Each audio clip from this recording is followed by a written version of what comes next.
ce qui se passe au Togo, c'est quand même assez grave. Si le peuple ne parle pas, personne ne viendra le faire à sa place. Oui, c'est ça. Et les frères togolais ont compris. Je le dis encore, les années 2021, je me souviens, j'étais pratiquement la seule avec Ouba à lancer des lives ici, à dénoncer un peu ce régime. Et les Togolais fuyaient tout là tout. Parce que vous savez, j'ai un côté togolais, donc j'avais beaucoup d'amis togolais. C'était les premiers à me soutenir sur les réseaux sociaux avec les Antillais aussi. Mais quand il s'agissait de parler de politique, non, ne parle pas de politique. Mais quand il s'agissait de parler de politique, c'est bon. Voilà. Et je leur disais, mais écoutez, tant que vous fuyez, vous ne voulez pas en parler, on n'aborde même pas ce sujet. Voilà, les gens, l'autre doit se maintenir au pouvoir, il va profiter de cela. Et voilà, les choses ne vont jamais s'améliorer. Mais ils ont compris qu'il y a 5 ans, c'est-à-dire la vie était encore meilleure à ce qui se passe aujourd'hui. Là, c'est encore 10 fois pire. Là, c'est encore 10 fois pire. Les choses ne font que s'empirer. Et tout le monde part. Mais une fois que vous arrivez à l'extérieur, vous vous rendez compte que vous ne serez jamais d'ailleurs. Et de plus en plus, les voix s'élevaient. Il y a 2 ans encore, on a commencé à voir les premiers lives, les premières personnes se prononcer. L'année passée, c'était devenu carrément des mouvements qui ont commencé à se former. Et cette année-là, bim, c'est des lives de 10 millions de tapotage, de 125 000 personnes, où ça crie, où ça voilà quoi, de 10 000, de 20 000 personnes, pardon, où voilà quoi, ça commence à s'unir. On a vu un live récemment où, voilà, moi, ils m'ont appelé, mais je ne savais pas que c'était le live, moi j'étais occupé. Et quand j'ai vu après les enregistrements, j'ai fait waouh! Il y avait les Rodakor, il y avait Marc, il y avait Eguchi Béanzin, des gens qui se tapaient dessus dans les lives, ils ont compris qu'il faut se mettre ensemble pour descendre ce régime néo-nazi, sanguinaire et terrible. C'est le pire de toute l'Afrique, le régime de Faure. Personne ne veut avoir Faure comme président actuellement et Faure doit partir. Et s'il y a des Togolais qui m'écoutent, moi je le dis, ils ont tout mon soutien. Faure doit dégager. Après 20 ans de règne au pouvoir, on a encore des gens qui accouchent par terre. Moi, je suis une femme, quand j'ai entendu ça, là, j'ai senti une contraction dans mon ventre, les gars. C'est de ça il s'agit.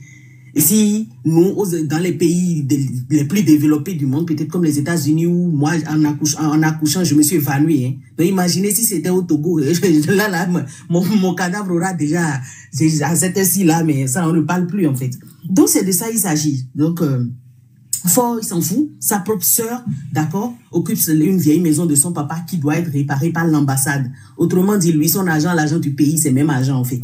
C'est des choses comme ça que François-Xavier Vécha dénonçait déjà les années 2005. Il a été assassiné. Je vous parle de l'un des journalistes les plus célèbres au monde en matière de dénonciation de la France-Afrique. Je suis en train de vous dire que Faure est un gros néocolonialiste sanguinaire dictateur, l'un des pires d'Afrique, qui a remplacé son père, le meilleur étrangleur d'Afrique. Il a reçu le trophée en Indochine. Souvenez-vous, c'est pas moi qui le dis, il y a des documents qui en parlent.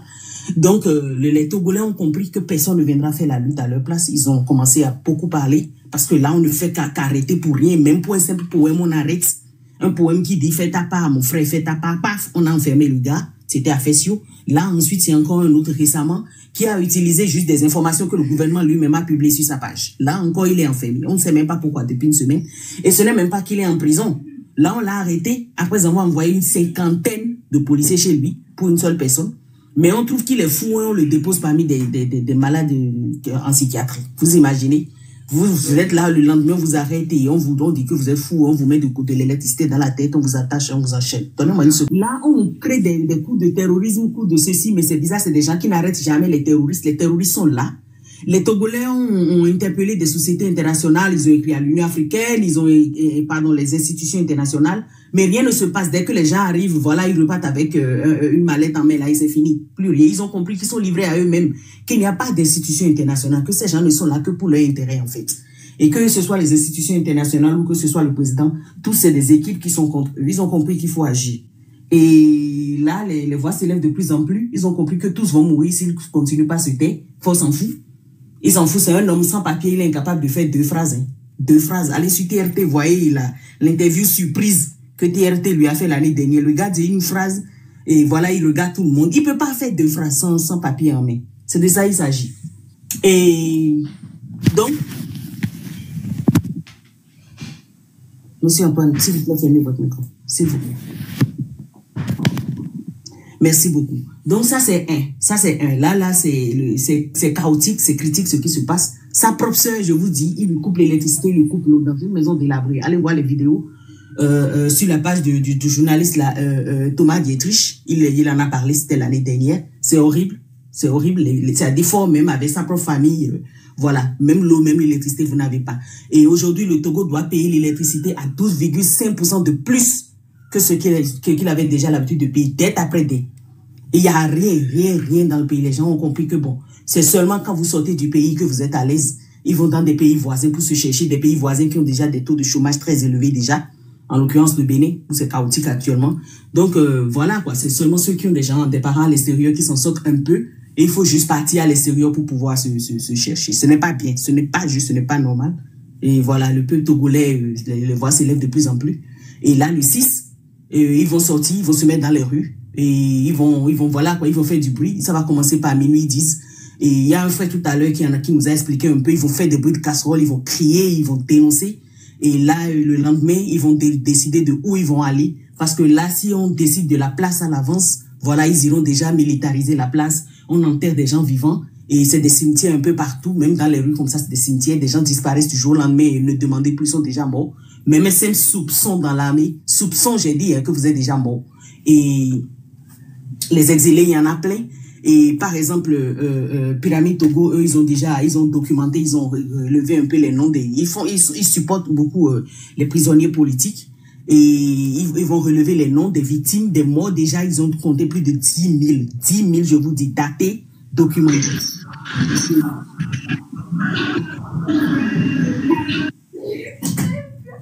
Bien, merci. Et donc, voilà un peu ce qui se passe au Togo. C'est un tombeau. C'est grave ce qui se passe. Et les Togolais se sont plaints, mais personne ne les écoute. Et voilà, ils ont compris que seule la lutte libère. Ils ont dit qu'ils vont voilà quoi, ils vont faire du bruit le 6. Le 6 parce que c'est l'anniversaire du fort. Le 6 parce que, justement, Amron, le rappeur qui a été arrêté récemment, avait proposé qu'on offre un très beau cadeau à Fort le 6. Qu'on lui dise merci le 6. Bon, vous comprenez ce qu'il dit. Et là, il a été arrêté. Jusque-là, on ne sait pas pour quelle raison il est arrêté. Et donc, ils ont décidé de faire ce qu'il avait dit. Le 6, ils vont se manifester. Et là, il y a Eguchi Béanzin qui s'est joint à la lutte. Et j'ai appris que King Messan aussi s'est joint, mais là, King Messan s'est retiré parce qu'il comprend qu'il est le seul actuellement qui est vivant dans sa famille, qui doit prendre soin des autres. Et je crois qu'il y a Raphaël aussi. C'est des grandes stars qui commencent à s'ajouter à la lutte, qui n'avaient pas l'habitude de parler. Donc voilà un peu, les choses bougent un peu au Togo.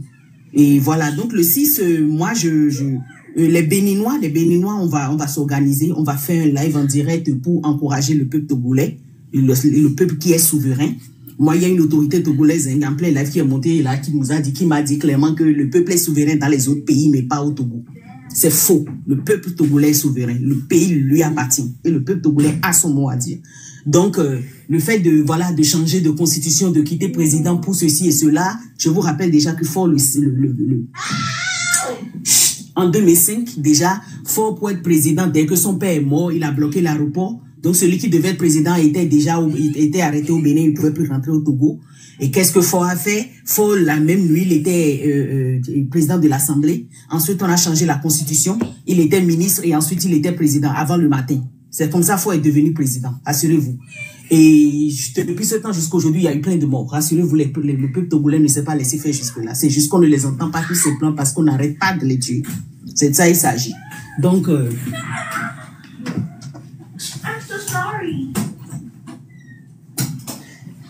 Pardon, il y a mes filles qui font du bruit à côté là. C'est du diesel, elles boivent. Faites pas attention. Donc, bref, c'est un peu ça. C'est un peu ça. Ils sont encouragés. Je serai en live en direct. Tous ceux qui veulent passer pour encourager le peuple togolais, n'hésitez pas. Et ce sera notre part de nous, en tant que Béninois, qui que vous soyez, vous avez le droit de soutenir. Parce que là, en 2005, quand Fort a fait cela, il s'est mis à tirer sur le peuple qui disait non. Le Bénin a reçu jusqu'à 15 000 Togolais. Ils se sont entassés à la maison du peuple. Je me souviens que le président Kérékou envoyait des sacs de maïs et de sardines. Souvenez-vous, c'est nos factures d'électricité qui ont grimpé. Et j'étais encore élève en ce moment et j'ai vu de quoi il s'agissait. Passé devant le siège de l'État, vous arrivez devant la maison du peuple là-bas, en allant vers le cinéma au Pôle Loire là-bas, vous allez tout voir. C'était terrible ce qui se passait là-bas. Et la nuit, il y avait du monde, c'est des vols, des BIOLS, voilà quoi, des braquages et tout. Nous ne voulons plus ça. Les pays voisins sont déstabilisés. Tout de suite, nous sommes concernés. C'est cela qui nous oblige à être panafricains. Ne pas se mêler, parce que quand ça va démarrer là-bas, là, vous allez subir. On a payé pour ça en 2005. On ne veut plus que ça se passe. Donc, Béninois, vous savez que quoi faire, c'est un devoir pour nous de supporter nos voisins, les peuples togolais. C'est un peu de ça il s'agit. Merci, monsieur Biafrika. Dites-moi si vous parlez. Merci beaucoup. Donc, monsieur Kialina, si vous êtes prêt, vous pouvez ouvrir votre micro. Et comme je disais tout à l'heure, on parlait un peu de la mobilisation que les Togolais sont en train de projeter pour le 6 prochain. Le 6 prochain, c'est après-demain, le vendredi. Donc, c'est de ça qu'on parlait un peu. Donc, on se demandait est-ce que cette fois-ci, ça va être la bonne pour faire bouger les choses. Ok, vous pouvez y aller. Oui, bonsoir Biafrika, bonsoir Monsieur Jules, bonsoir le panel et spécial bonsoir à ma sœur Georgia, Monsieur Léance, à Rovida, vraiment, vous avez mes meilleures salutations à ce temps court. En fait, la situation au Togo, si je vous entends, c'est qu'il y a quelque chose qui est projeté. Tout de suite, quand j'ai vu votre titre affiché, j'avais cru que quelque chose était déjà en cours. Et que, bon, j'allais dire Dieu soit loué, mais je ne vais quand même pas décourager ceux qui projettent la chose. Et il faut dire que au Togo, je vais être un peu pessimiste. Ah pardon, quand je parle de pessimiste, c'est une façon de dire que je vais être réaliste. Je ne veux pas décourager les gens, c'est bien. Mais parce que ce n'est pas la première fois que nous avons connu des situations au Togo, des gens de révolte, ou bien je vais dire de mobilisation au Togo contre le pouvoir. Maintenant, prions que ça finisse bien cette fois-ci. Et avec tout ce que monsieur Léon a dit, des conseils, j'espère que ça va porter ses fruits. C'est tout un espoir que nous portons pour le Togo. Et en 2015, si mes souvenirs sont bons, 2015-2013, c'est pas quand.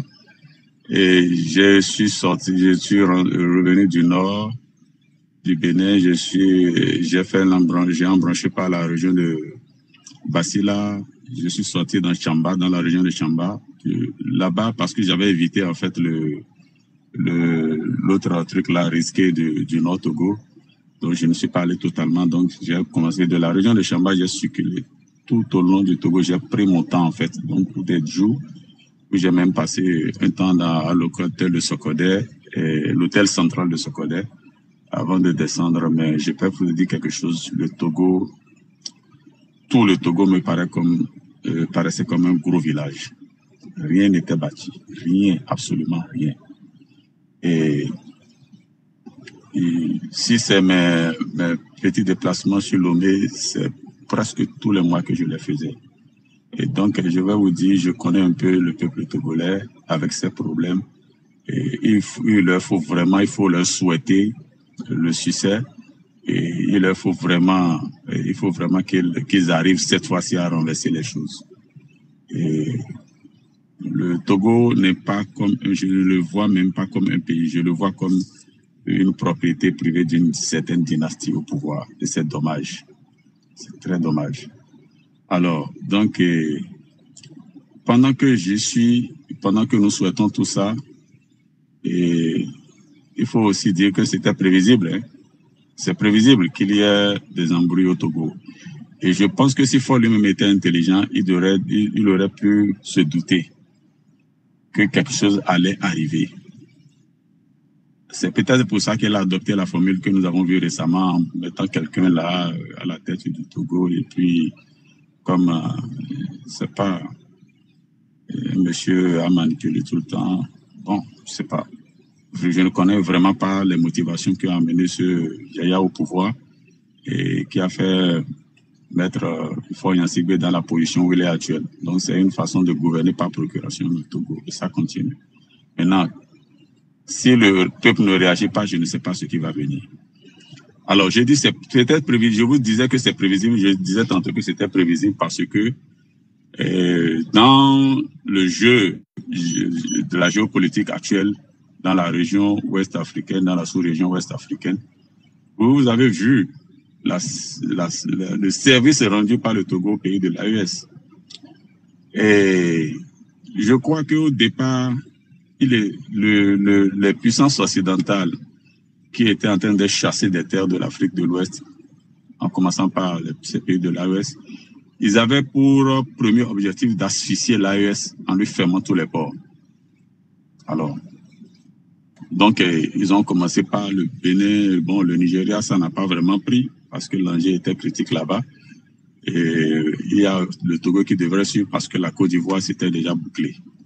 Et donc, le Togo a rejeté la chose. À partir de ce moment, je me suis dit que ce monsieur est en train de se mettre dans une posture où il va subir des représailles. Ça, c'est clair. Ben, ce n'est pas pour ça qu'il faut encourager non plus ce qu'il est en train de faire au Togo. Parce que il était déjà en très mauvaise posture avant que tout ça n'arrive. Donc, la situation avec l'AES ne sera qu'une situation qui va catalyser en fait la réaction de la population. Donc, c'est juste un truc qui va précipiter la réaction de la population. Et c'est la France elle-même qui va se charger de fragiliser tout ça. Déjà que même en leur sein, il y a déjà des divisions au sein de la famille Eyadema depuis les événements de Bacha, bon, vous savez, tout ça là, et je vous dis je ne vous le cache pas, peut-être qu'ils seront en train de m'entendre. Je suis en partie quelque peu incrusté dans cette famille-là. Bon, par le biais d'une relation que moi je ne veux pas dévoiler ici. Alors donc, je connais un peu le milieu, je sais ce qui se passe. Il est temps maintenant que ces gens-là déposent le truc et laissent les Togolais en paix. Maintenant, en dehors d'avoir dit que c'est prévisible, il faut maintenant voir le timing. Est-ce que c'est le bon timing? Bon, il n'y a jamais de bon timing pour un peuple qui veut prendre son destin en main. Nous sommes à un tournant critique en tout cas, de toutes les façons. Les Togolais, je leur souhaite vivement qu'ils réussissent, mais je leur souhaite qu'après cette réussite-là, qu'ils soient eux-mêmes, que le peuple togolais soit vraiment le peuple togolais. Qu'on n'aille pas enlever Faure Gnassingbé qui est en train de vouloir ne pas vraiment suivre à 100%, c'est-à-dire ne plus vouloir être un bon élève de Macron et de ses compères là-bas pour ramener une autre marionnette au pouvoir. C'est ça le problème. Parce que si le peuple se mobilise et que le régime de la dictature, le régime togolais tombe, il faut que le peuple veille à ce que nous ayons des vrais patriotes, de vrais Africains au pouvoir. C'est ce qu'il a souhaité au Togo. Il ne s'agit pas seulement de se réveiller pour renverser les choses comme je l'ai souhaité, mais il faudra faire en sorte que nous ayons de vrais patriotes au pouvoir et que la France ne soit plus au contrôle. Parce qu'aujourd'hui, nous accusons la famille Eyadema. Ce que vous ne savez pas, c'est les Français qui les ont fait. C'est les Français qui ont soutenu Eyadema Père jusque-là. C'est eux qui lui ont donné les armes pour tuer Olympio. C'est eux qui l'ont soutenu au pouvoir tout le temps. C'est eux qui lui ont souvent prêté main forte quand la population réclamait son destin. Et c'est eux qui sont peut-être encore là dans l'ombre en train de tirer sur les ficelles. Et que je vous ai dit, même si c'est eux que le peuple profite de cette occasion pour se libérer totalement. Que ce soit de la famille Eyadema et que ce soit des colons également. Voilà, c'est tout le mal que moi je peux leur souhaiter en ce moment. Parce que s'ils ne se libèrent pas des velléités colonisatrices ou colonialistes qu'il y a dans la région là, c'est qu'ils vont faire une politique ils vont faire une révolution pour une révolution et ça ne va rien apporter. Ouais, nous serons là dans les jours ou les mois ou les années à venir à regretter encore que quelque chose s'est vraiment passé au Togo. Donc, il faut que le peuple togolais soit debout comme à l'instar du peuple burkinabé, à l'instar du peuple nigérien. Et voilà. Donc, ils n'ont qu'à prendre leur destin en main pour de bon. Et moi, je leur apporte mon soutien total, quand bien même je ne suis pas togolais. Voilà.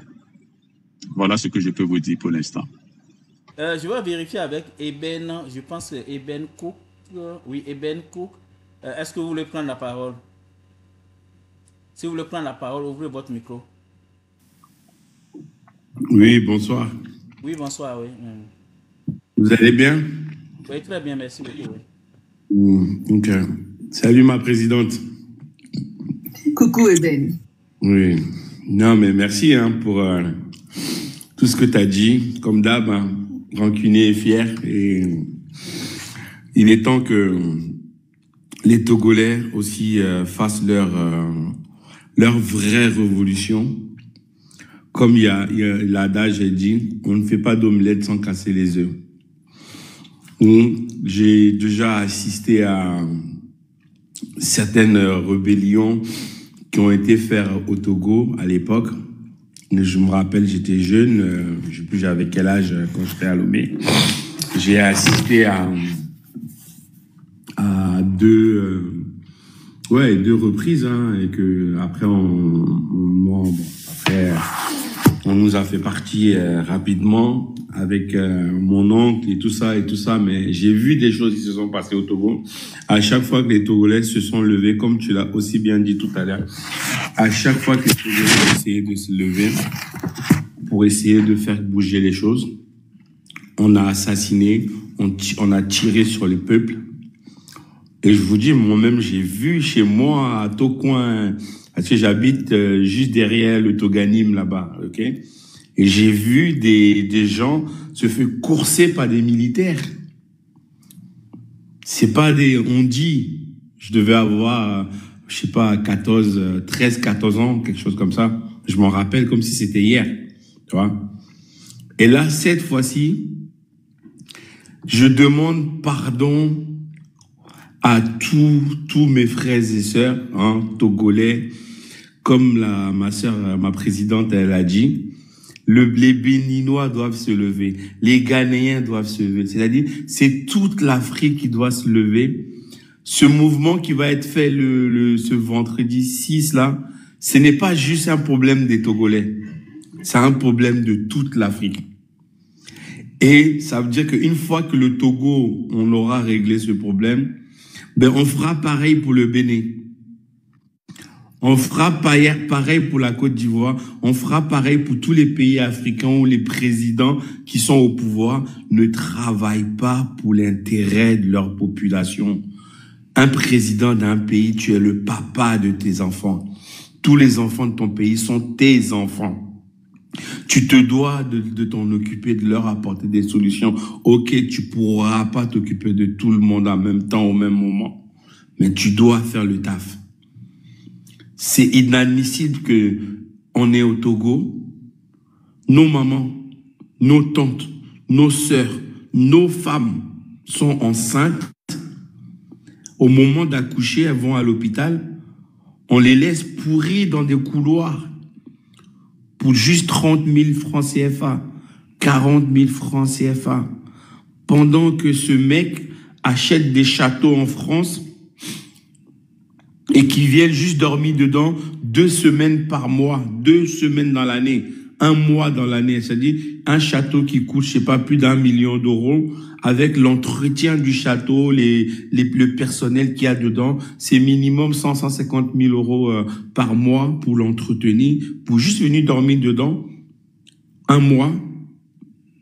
Et mais par contre, on laisse les mamans qui vont donner naissance à les futures populations du pays mourir dans les couloirs des hôpitaux. Enough is enough. Trop, c'est trop. On peut aimer les personnes qui ont... Parce que j'entends des gens qui racontent des sorties, des bêtises sur les lives. On peut aimer ou pas aimer ceux qui ont initié ce mouvement-là. On s'en fout si on les aime ou pas.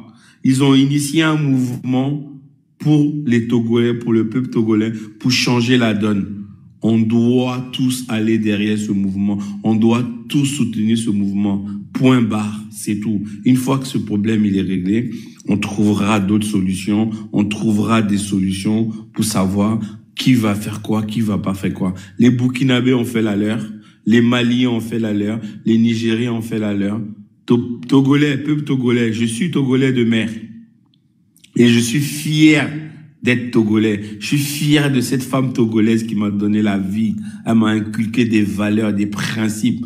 Partout où j'ai été dans le monde, que ça soit en Colombie, au Brésil, en Guadeloupe, Sainte-Lucie, bref, on va pas, machin. Cette éducation togolaise qu'on m'a donnée, elle m'a ouvert des portes.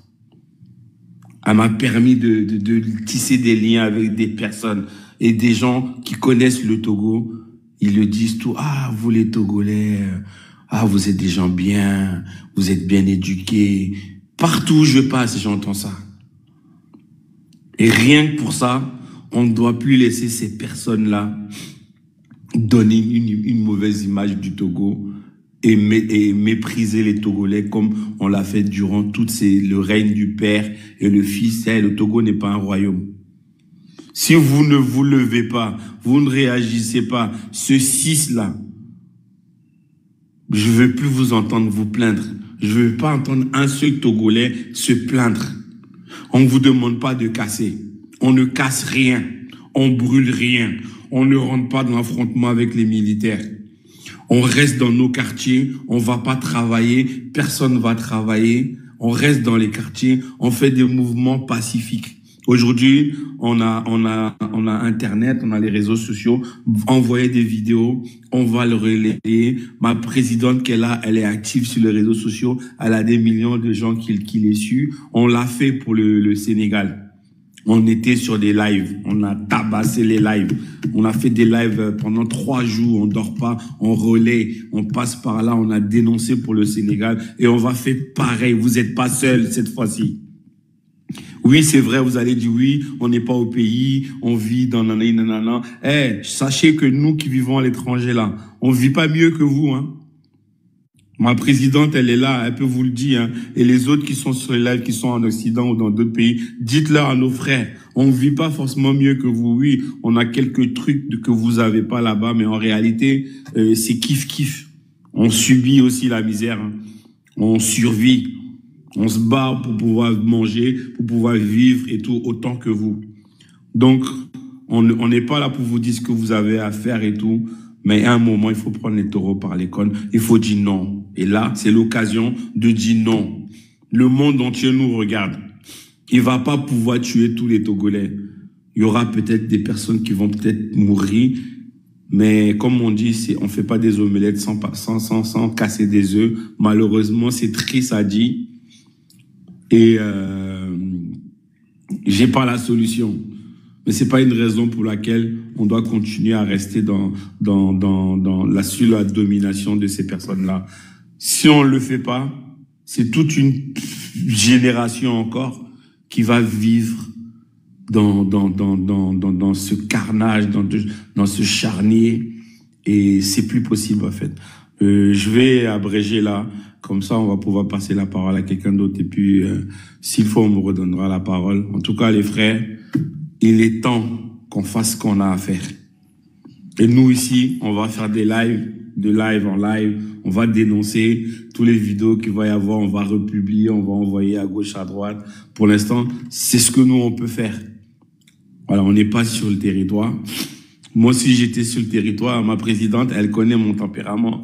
Je serais le premier devant la file.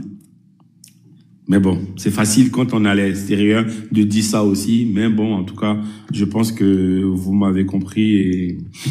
Et si j'ai offensé certaines personnes, s'il y en a qui ne sont pas d'accord avec moi, je m'en excuse en avance. Mais en tout cas, n'oublions pas que le combat doit être fait. C'est maintenant. Merci. Merci beaucoup. Monsieur Zulkif. Monsieur Zulkif. Bonsoir, monsieur Bié Africa.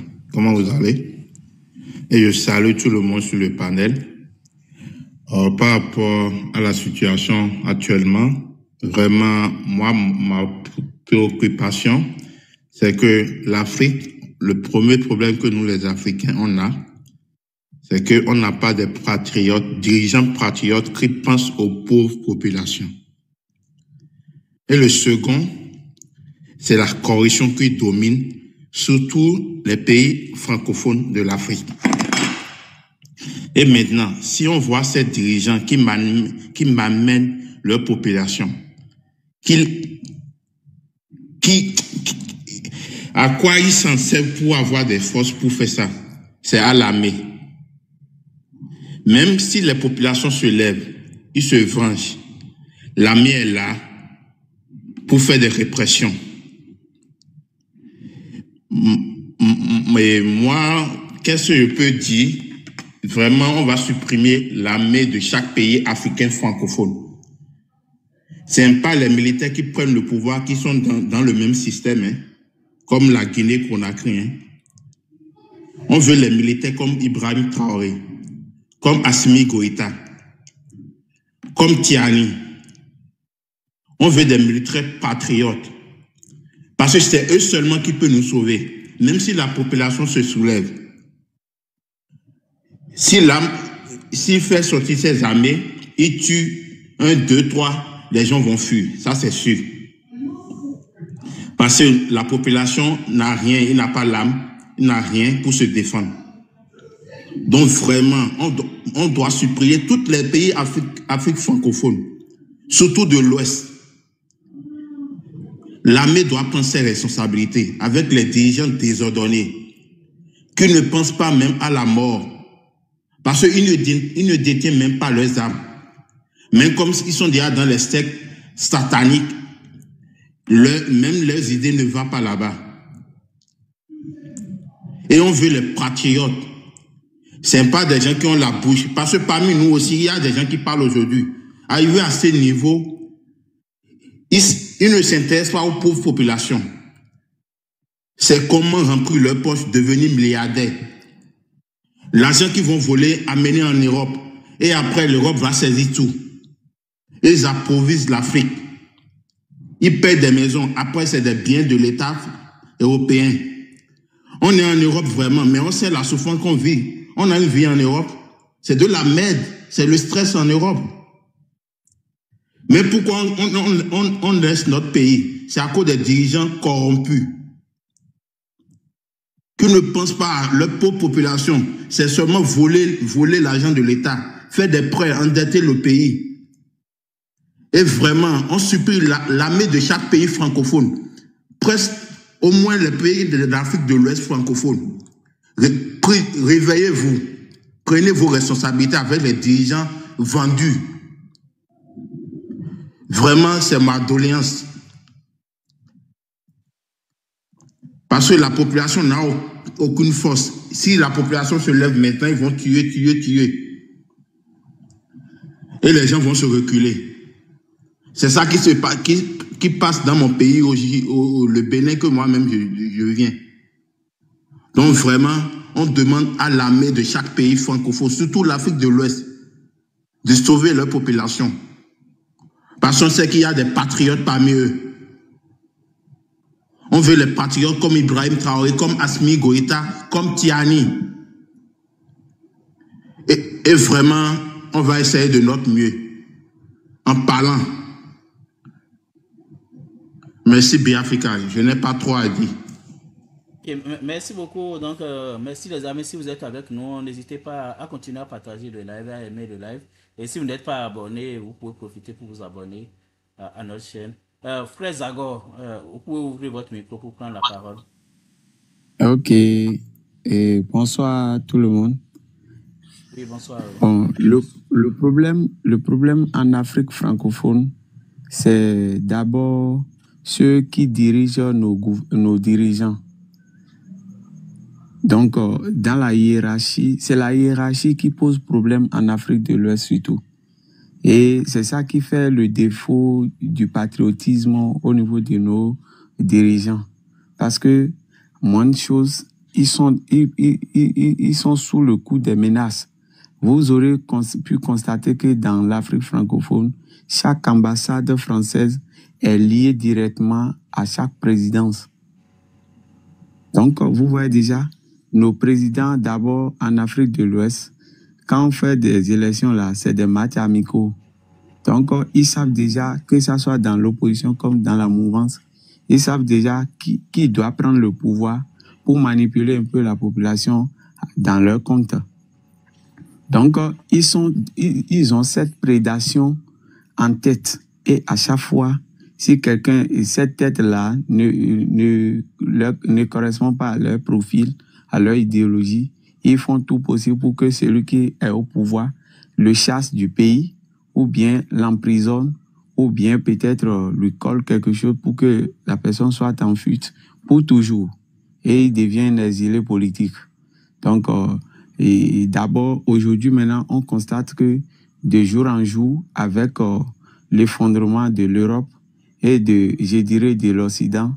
Et aujourd'hui, nos dirigeants cherchent maintenant l'approbation auprès de leur population. Mais vu qu'ils ont déjà causé beaucoup de torts dans le passé, ils ont du mal aujourd'hui maintenant à se rapprocher de cette population. Et puis, qu'est-ce qui se passe?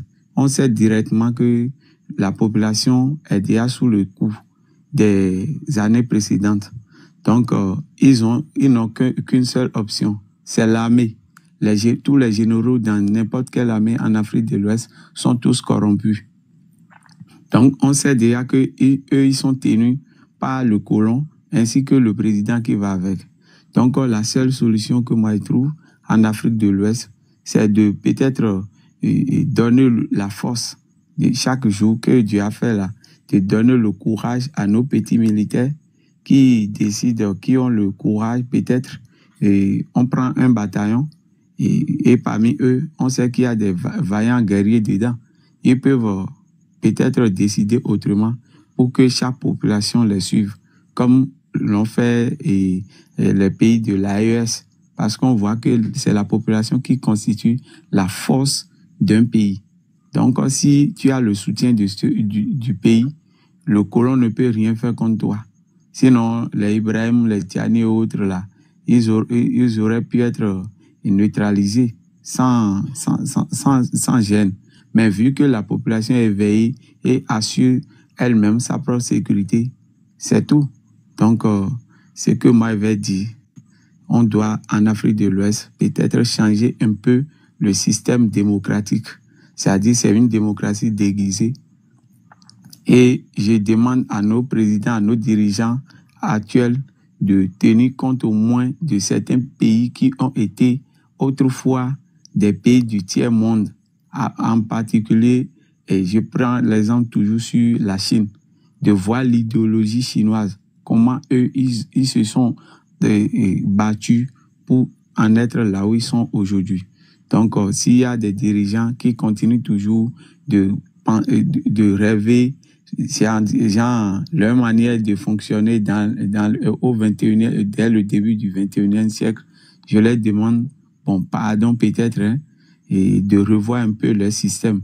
S'il y a d'autres moyens pour y arriver, genre, pour gagner la confiance de la population et leur faire peut-être les motiver pour que un jour ils prennent aussi, et la population prenne aussi maintenant une décision d'envahir peut-être les ambassades étrangères, en particulier les ambassades françaises surtout et américaines.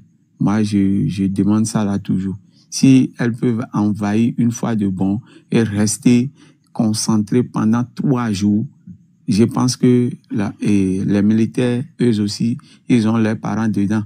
Ils ne vont pas chercher à tirer n'importe comment. Non. Parce que l'effectif de la population dépasse largement l'effectif de toute une armée. Donc, c'est moi la meilleure des solutions. Voilà ce qu'on peut dire. Et ce que Maria a dit là, c'est de motiver la population à sortir au même moment. Pas que l'autre sorte à 2 heures du matin, l'autre se réveille maintenant à 10 heures. Non. Si c'est comme ça, ils seront rattrapés par l'armée.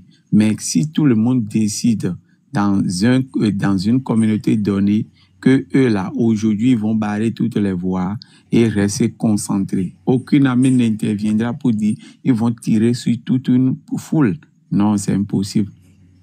Ils pourront pas faire ça parce que c'est pas de la guerre. Ils vont juste barrer toutes les rues avec de l'essence un peu partout et être attentifs à tout ce qui va bouger. Moi, je le dis. Parce que si vous ne reculez pas, je pense que l'armée aussi va avoir peur que ceux-là, ils n'ont peur de rien. Parce que le dirigeant qui leur envoie sait pertinemment qu'il a besoin de cette population-là pour les cotisations, pour prendre des impôts. Donc, s'ils se mettent à tirer sur cette foule-là, lui-même, il sait déjà ce qu'il attend. Il sera diminué démographiquement.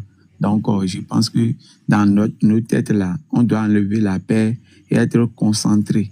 Surtout, je le dis, être concentré.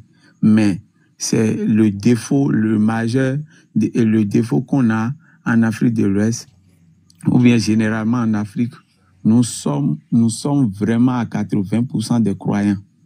Ce qui fait que d'autres disent que c'est un péché de lutter contre de lutter pour sa souveraineté, que c'est de la violence, même si ça... Allô? Je peux? Oui, vous pouvez continuer. Oui. Ok. Donc, on constate en Afrique que beaucoup de têtes sont déjà aliénées, genre dans l'église ou bien dans la religion généralement. Et puis, on dit que le fait de prendre les armes pour aller défendre sa patrie, que c'est un péché. Bon, j'entends souvent dire hein, les gens vont jusqu'à dire que eux là, ils peuvent pas prendre des armes pour aller tirer pour sauver leur patrie. Moi, je trouve ça à gauche. Nous devons prendre maintenant l'exemple sur l'AES.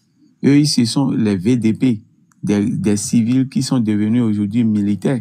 Donc, c'est ainsi que l'Afrique peut se libérer du joug de la prédation occidentale. Moi, je le précise toujours. Quand quelqu'un te fait du mal, il faut aussi répondre par le mal pour lui montrer qu'en réalité, le mal fait le mal. Donc, sur ce point, moi, je vais chuter. Merci beaucoup, les amis. Parce qu'il y a en tout cas, je pense, une mobilisation qui s'annonce pour le 6 juin. Donc, est-ce qu'on peut parler d'un réveil de ce côté-là? On sait qu'il y a eu... non, nécessairement, c'est capital. Oui, une acrobatie juridico-constitutionnelle où on a fait un attelage bancal pour dire... pour nommer un président, en tout cas, c'est compliqué. Donc, il y a quand même un peu de grincement dedans, de ce côté-là. Les gens sont en train de se mobiliser. Donc, s'il y a des gens qui sont avec nous, qui veulent en parler, ils peuvent monter pour en parler, pour donner leur point de vue. Et puis, en tant que Béninois, est-ce qu'il y a des leçons à tirer de la mobilisation? Oui, monsieur. Oui. Bien africain. Oui, mais moi, je ne veux pas parler du Togo parce que... Est-ce que quelqu'un peut me confirmer l'information? Yassingbe lui-même, il doit être normalement de l'Atakora, un Béninois, dont le père original, qui était militaire, soldat, il est parti soldat de chez nous pour aller au Togo. C'est pour dire que c'est des Béninois qui sont là-bas. Est-ce que... Je ne sais pas trop dire dessus. Donc, est-ce que quelqu'un peut me confirmer cette information-là? Si c'est une vieille information que j'ai quand même, mais ça date de très très longtemps, ça. Hein. C'est des gens de l'Atakora. Il a même coupé un peu comme ce que Kérékou a dans le visage, que les traits partout là. Le Yadema père avait même ça. Et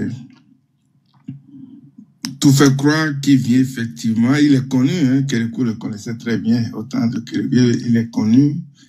Et il est connu qu'il est aussi de chez nous. Bon, aujourd'hui, ses enfants sont nés là-bas, ils sont des Togolais.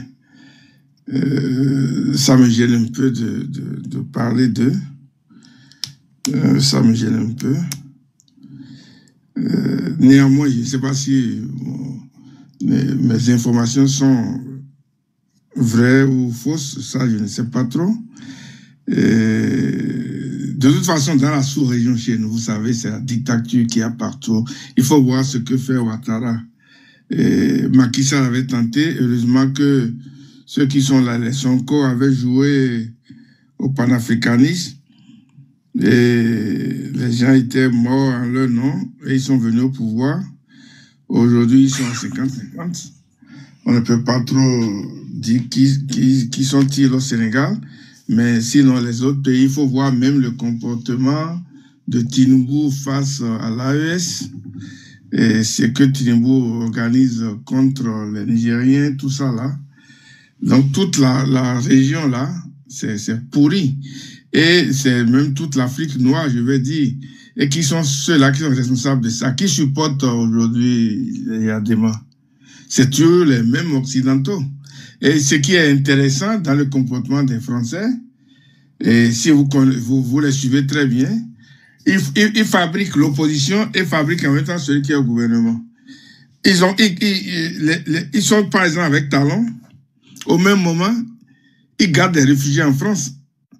Pour faire le chantage à Talon, on a des gens, d'autres personnes qui peuvent faire le boulot sous nos bras. Et donc, c'est la manière dont les Français gouvernent l'Afrique. Et toute la région, surtout la zone francophone, est pourrie. Pourrie jusqu'aux os.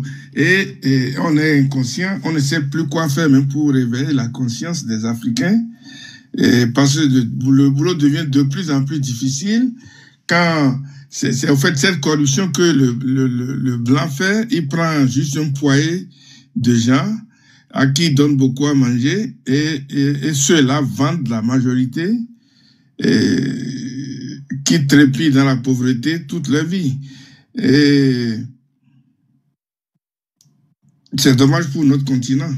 Donc et puis le monsieur Yadema en question, il faut être sûr qu'il va mater les gens. Il ne va pas laisser ça. Parce que quand on a le pouvoir, on ne quitte pas.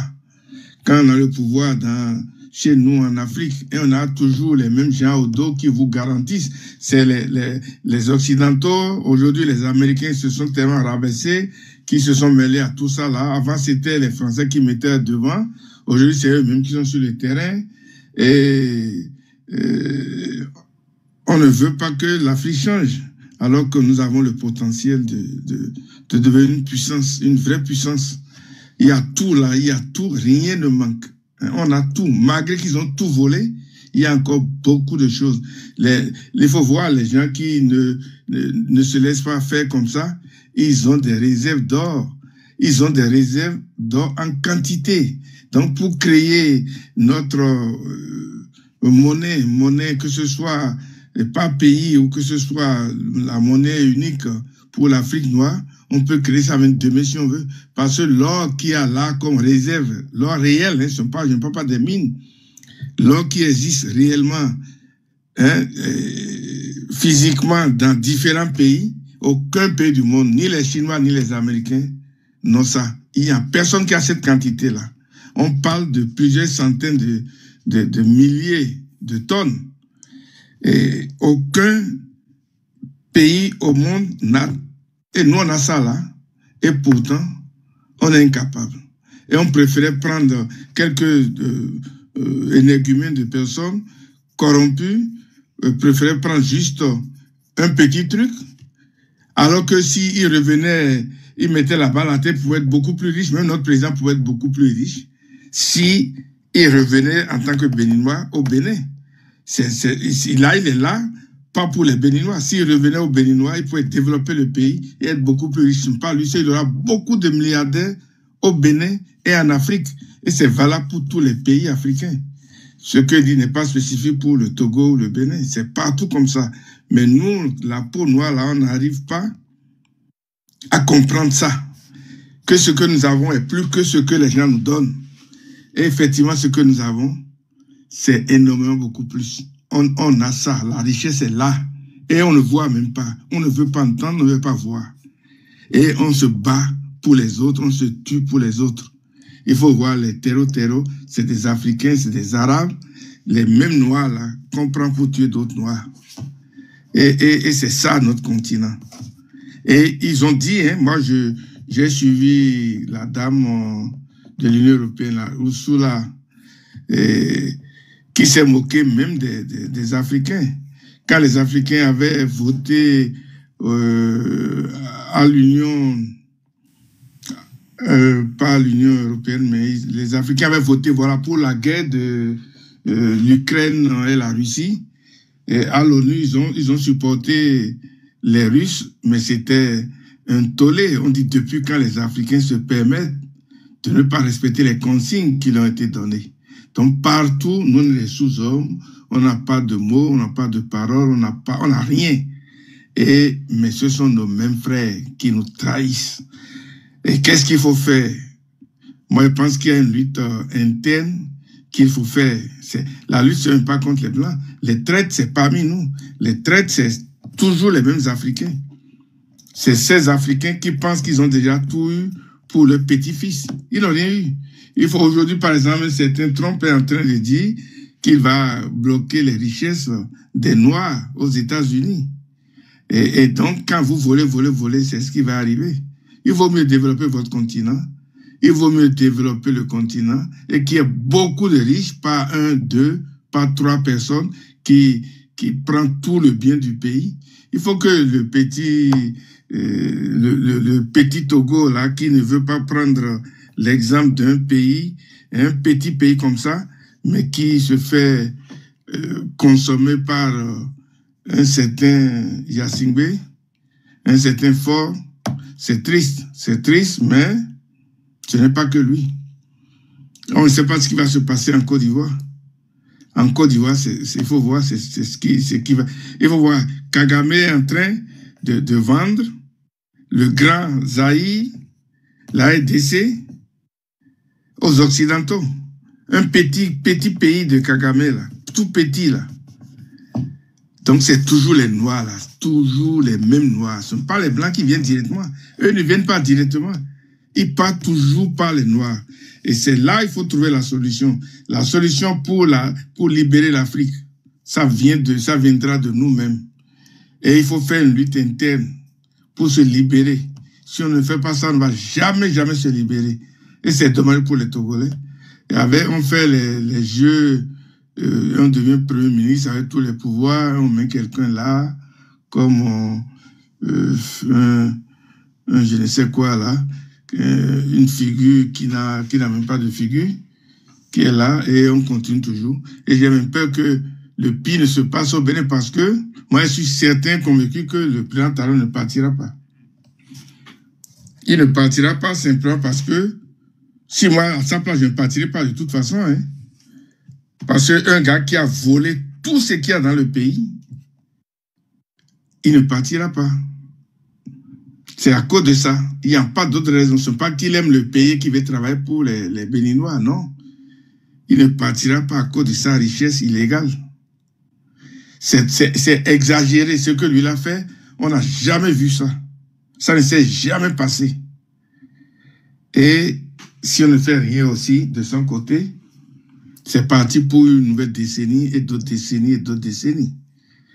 Et ce, c'est pire que les Camerounais. Et c'est comme ça que ça va se passer. Donc, pour nous, Africains, c'est triste et il faut réfléchir comment lutter pour l'Afrique. C'est ce que je peux dire du Togo. Hein.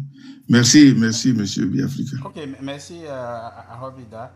Donc, par rapport à la situation du Togo, peut-être les lignes commencent à bouger un peu.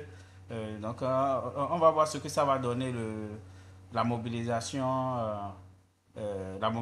du 6 prochain. On espère que les autorités vont jouer ça de façon pacifique, encadrer les gens et puis les images qu'on a connues par le passé au Togo, qu'on ne verra plus ces images-là. Bonne arrivée, Georgia, et puis merci de se joindre à nous. Merci beaucoup, monsieur G. Bonsoir. Bonsoir, oui. Donc, on a fini tranquillement la question on a parlé un peu du pétrole et autres là, et puis on a voulu aborder quand même, prendre un peu de temps pour parler un peu aussi du Togo, parce que ça fait partie de l'actualité de ces derniers jours, et puis d'événements. Je ne sais pas si tu veux te prononcer sur la situation du Togo. L'un ou l'autre, ça m'arrange. Hein. Les deux sujets, c'est... Je me sens à l'aise, en tout cas, de parler. Oui, tu peux y aller comme tu veux. Oui, bien sûr. Je vais commencer par le Togo, alors. Ouais. Oui, Léonce. Oui, monsieur Léonce n'a pas encore réagi par rapport au sujet du Togo. Allez-y, monsieur Léonce. Merci bien, et merci à la grande sœur. Elle m'a tagué, elle est venue je ne veux pas dire malheureusement, elle est venue un peu tard parce que cette affaire de pétrole, j'ai voulu qu'elle se prononce là-dessus. Ça n'a pas pu nécessairement que ce dossier va revenir sur le panel et elle va se prononcer là-dessus parce que j'en ai besoin. Et si j'ai tagué la grande sœur et Georgia, c'est parce qu'elle maîtrise beaucoup de choses que moi je ne maîtrise pas. Et à l'entendre, je me sens fier en tant qu'une Béninoise digne de ce nom. Elle s'est prononcée sur la situation de Togo au moment où elles sont venues dans ce pays. Moi, j'étais né à Djonké, j'étais grandi à Djonké. On sait comment on les a accueillis. Elles sont devenues des vendeuses de cuidants avec toutes ces choses. Et puis, beaucoup d'entre eux sont devenus des femmes au foyer aujourd'hui au Bénin. C'est-à-dire que nous avons des enfants togolais. Nous avons des femmes togolaises. Donc, nous devons les soutenir. Vous savez, aujourd'hui, quand on dit enfin le réveil, ils étaient en éveil depuis. C'est la peur qui les anime. Et aujourd'hui, même leur dirigeant ne fait que paniquer parce que au moment où il était devenu président, au moment où Faure était devenu président, la France était derrière lui et puis l'Occident, pour ne pas nommer particulièrement la France, l'Occident était derrière lui et il avait tous les soutiens, dont patati patata. Mais au moment où l'Occident a consenti qui n'était plus de leur bord. Vous savez, le 6 va se passer comme une lettre à la poste, comme une lettre dans la boîte. Ça va se passer bien. Le 6 va se passer, c'est que ça va se passer, rien ne va leur arriver. Moi, j'ai déjà planifié mon soutien personnel envers eux parce que j'ai bénéficié beaucoup de choses de Togo. Moi, j'ai fait l'école de la sécurité au Togo à Baguida. Vous savez, que ça soit Karakabou, Sokodé, Bafilo, jusqu'à Dapaon, le président actuel ne maîtrise plus rien dans ces zones. Il ne maîtrise plus rien. Je dis, il ne maîtrise plus rien. Plus qu'un éveil en est. Parce que les jeunes ont été tellement mutilés qu'à un moment donné, ils se posent la question, est-ce que c'est dans la pauvreté qu'ils vont finir? Au Togo, c'est comme ça. Non, au Togo, c'est comme ça. Ils se posent la question, est-ce que c'est notre destin? Est-ce que c'est comme ça que nous allons finir? Ils se posent la question et l'heure est arrivée où le président actuel togolais aussi cherche son échappatoire personnel, dont il n'en aura plus. Il a cautionné avec l'AES, c'est quelque chose digne, mais il n'a pas été et il n'est pas jusqu'au présent un exemple pour être accueilli dans l'AES. Les dirigeants de l'AES ne traitent pas leur population comme ça. L'exemple est palpable. Aujourd'hui, moi je peux vous dire que au Burkina, le dialysme est gratuit. Le dialysme au Burkina, référez-vous aux informations que je donne. C'est une gratuité pour le dialysme. La maladie la plus chère du monde. Et que quand tu commences, il n'y a plus d'espoir. Les maux de rein, le dysfonctionnement de rein, c'est qu'il y a insuffisance rénale et il n'y a plus d'espoir. Et c'est gratuit. Cette maladie, ce traitement est gratuit au Burkina. Un pays pauvre dont on traite. On traite de pauvres. Et aujourd'hui encore, au Burkina, vous savez qu'il y a une rémunération sur les médicaments qu'aujourd'hui au Bénin, nous peinons. Si ce mot existe, nous peinons d'en acheter. Pour acheter même de la morcie au Bénin, il te faut une ordonnance. Même de amoxicilline, il te faut de l'ordonnance. Au Burkina, tout est réduit. Ce qui est de 20 000 est revenu à 3 500. Allez vérifier mes informations que je donne. J'ai fait mes recherches personnelles dont j'ai les preuves. Qu'est-ce que je veux dire par là? Togo aujourd'hui, c'est la pauvreté totale. Et moi, j'ai un peu de peine pour ne plus revoir ce monsieur qui ne fait que s'agiter sur les chaînes togolaises un ancien ambassadeur qui ne fait que peindre tout en noir. Qu'est-ce qu'il en dit pour Bénin? Qu'est-ce qu'il a pu dire pour Togo, son pays, pour son propre pays? Vous savez, on doit les soutenir 100%. Moi, je vais rester en ligne de 0 heure depuis la date 5 jusqu'au 6 à 0 heure le 7. C'est-à-dire que je ne vais même pas me déconnecter de TikTok. Je vais les soutenir. Il est temps qu'on doit dire à ce monsieur, trop, c'est trop. Togo n'est pas une monarchie, mais ils l'ont gardé plus qu'une monarchie. Même plus que Londres. Hein. Londres, il y a le prince, princesse, patati patata là. Togo est fort plus que ça. Il est temps qu'ils vont se mobiliser fortement.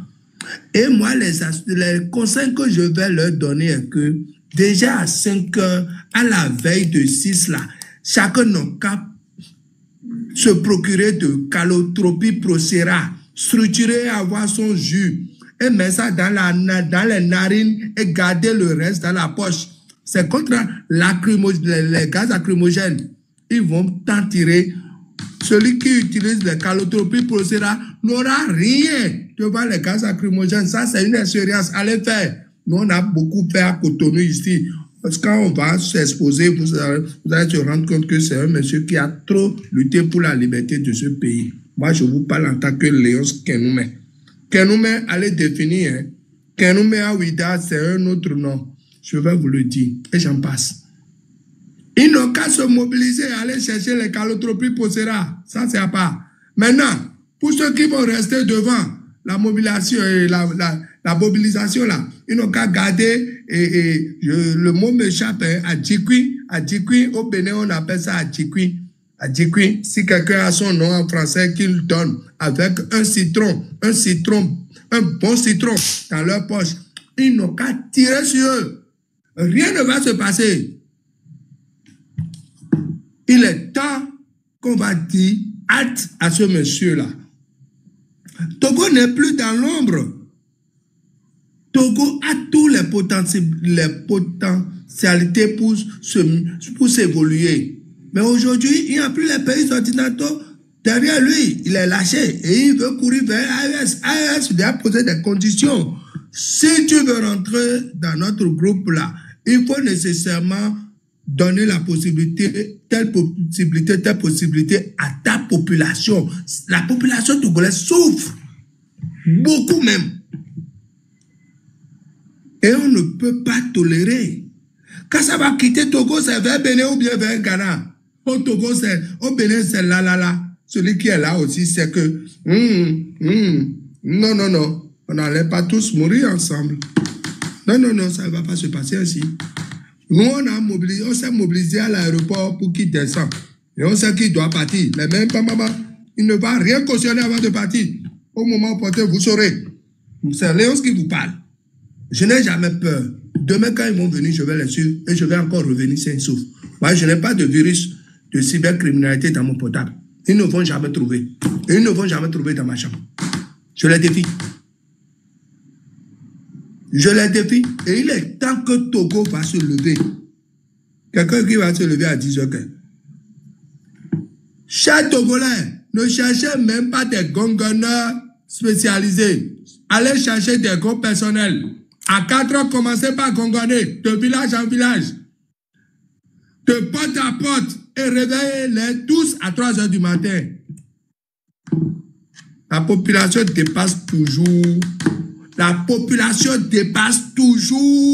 l'armée. Une compagnie est dotée de 120 hommes, 120 soldats. En plus, les officiers, une compagnie, c'est 120. On ne l'a jamais modifié. Maintenant, si c'est une légion, si c'est à part une compagnie, il faut les légions. Maintenant, si c'est un régime, on sait le nombre. 300 à 400, inférieur à la population de chaque localité. Ils ne vont pas tuer tout le monde, mais c'est la révolution définitive au Togo aujourd'hui. je vous exhorte à l'union. Si vous courez derrière les miettes, vous aurez vos yeux pour pleurer demain, je vous juge. Parce que quand ça va quitter Bénin, quand ça va quitter Togo, ça n'arrivera pas au Bénin. À la frontière, on va vous bloquer. Parce que nous aussi, nous n'arrivons pas à joindre les deux bouts aujourd'hui au Bénin. Le Bénin de Kérékou n'est plus le Bénin de Talon aujourd'hui qu'on peut vous accueillir. Mais on peut vous soutenir à tout prix, à tout renverser et trouver la liberté de nourrir vos enfants, de manger au moins 2 fois. Je ne vous exhorte même, je ne vous accorde même pas les 3 parce que c'est trop tôt de vous dire de manger à 3 fois par jour. 2 au moins. Mais je ne vais pas vous laisser. Je vous soutiens 100% et je suis pas là.